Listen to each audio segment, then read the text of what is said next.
Which one is it? Is it paragraph 1 or is it paragraph 3? Because paragraph 1 says because of their race. And then paragraph 3 says it does not allege that they were motivated by race. What is going on here? The EEOC, a federal department, part of the Biden administration, is suing a large chain of convenience stores. Let's look at this story from their own government website. It says the federal agency charges that employers' criminal history screening causes discriminatory impact against Black, Native American, and other workers. Here's the article. Sheetz, which, first of all, can we just admit, wow, that's a hilarious name. A large convenience store chain violated federal law by denying employment to a class of job applicants because of their race, the U.S. Equal Employment Opportunity Commission charged in a lawsuit filed today. Okay, that's important. Here is what they charged, that Sheetz is not hiring people because of their race. Keep that in mind as we keep reading. The EEOC filed suit against Sheetz Incorporated, which together operates a chain of convenience stores with over 600 locations. According to the lawsuit, Sheetz has maintained a long-standing practice of screening all job applicants for records of criminal conviction and then denying them employment based on those records, not on race. Bruh. So what they're charging is not at all what they say literally in the next paragraph. Paragraph 1, it says it charges that they have a longstanding practice of not employing people because of their race. And then in paragraph 2, they've maintained a practice of screening for criminal conviction and denying employment based on not race, criminal conviction.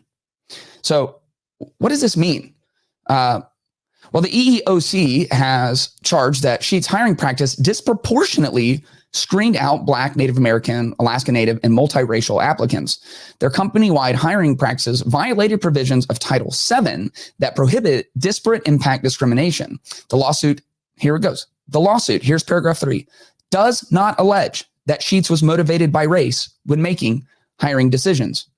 Paragraph 1, they violated federal law by denying employment to a class of job applicants because of their race. Which one is it? Is it paragraph 1 or is it paragraph 3? Because paragraph 1 says because of their race. And then paragraph 3 says it does not allege that they were motivated by race.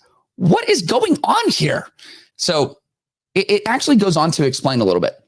Such alleged conduct violates Title VII, which prohibits facially neutral employment practices that cause a discriminatory impact because of race when those practices are not job-related and consistent with business necessity, or where alternative practices with less discriminatory impact are available. So what does that mean? It means in Title VII of the Equal Employment Opportunity, it says that even if you have a colorblind hiring process, if that process results in disproportionate employment of any protected group, then you're in violation. You see, the ancient wisdom that we live by, the ancient wisdom of Scripture said things like, do not show partiality in judging, hear both small and great alike. Don't show any partiality. Don't show partiality in race or ethnicity, in gender, in class. Don't show any partiality, which is a call for meritocracy. Just get everyone's application and see who the best qualified is, and then hire them to your convenience store. Now, is this what they're currently doing, which is scanning for criminal convictions? Is that racially neutral? Is it colorblind? Is it gender blind? Is it class blind? Of course it is. And they're not even alleging it's not. They're just saying that this absolutely colorblind process is resulting in disparate outcomes. And what's so difficult for people to grasp in our current world today is there's always disparate outcomes. Always. Like the idea of complete fairness in outcome, complete equality in outcome does not exist. And it has never existed. And most studies, in fact, show that the more facially neutral your processes are, the more disparate your outcomes become because people are different. And processes are different and skill sets are different and cultures often are different.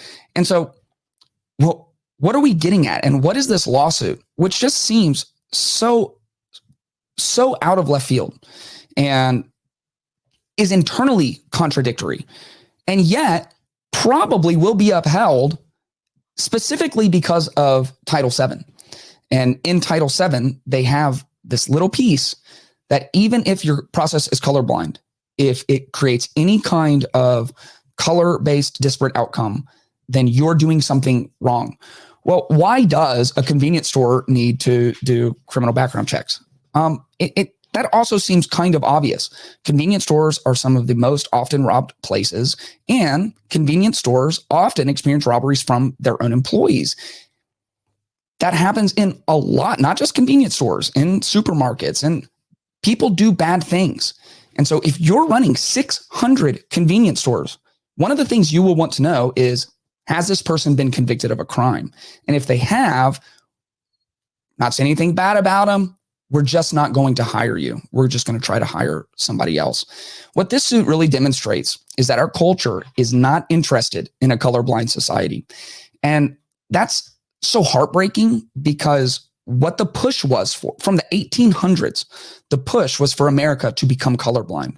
And many people deny that. And many people try to twist the words of the great abolitionists, the great civil rights leaders. But when you actually read what they wrote, they were pushing for a colorblind society.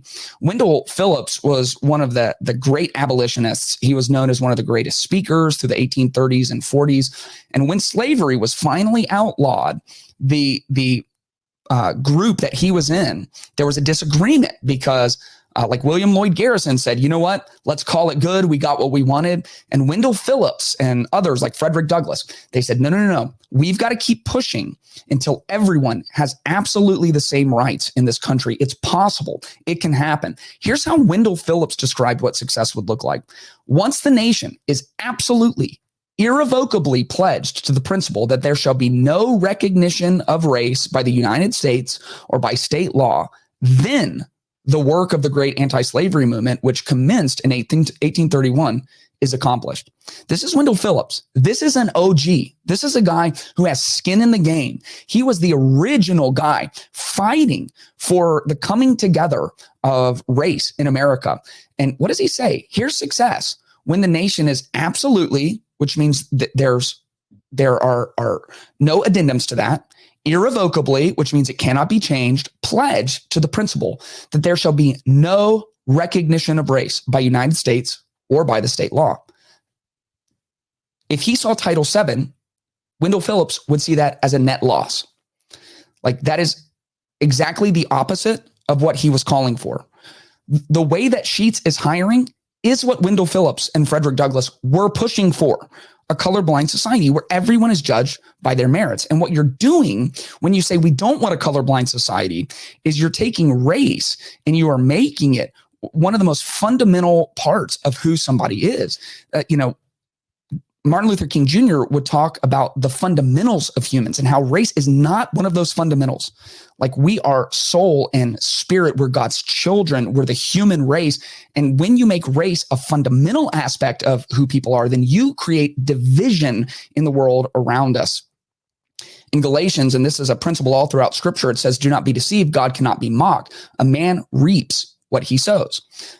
Because someone has a criminal conviction does not make them an awful, terrible human being by any stretch of the imagination. As a matter of fact, they might be completely reformed. That conviction might have been, what helped them hit rock bottom and start building their life back together. And there are people, and here's my cards on the table. I hope for more and more people to make paths for people who were formerly convicted of crimes to find good employment. However, for the federal government to mandate a convenience store, they have 600 stores. Like, they're not in a position where they have to hire such a massive number of employees to be the business that goes through every person with a criminal conviction and gets their backstory and gets people to step up and pledge on their behalf and everything else. We do need those places. We need to create those kinds of environments. We need churches who are are the kinds of churches where people with criminal backgrounds can just flock to and find community and love and belonging. We need workplaces who will step up and be bold and be courageous, but that has to be their decision, not federally mandated by United States law that is forcing companies to take color into account.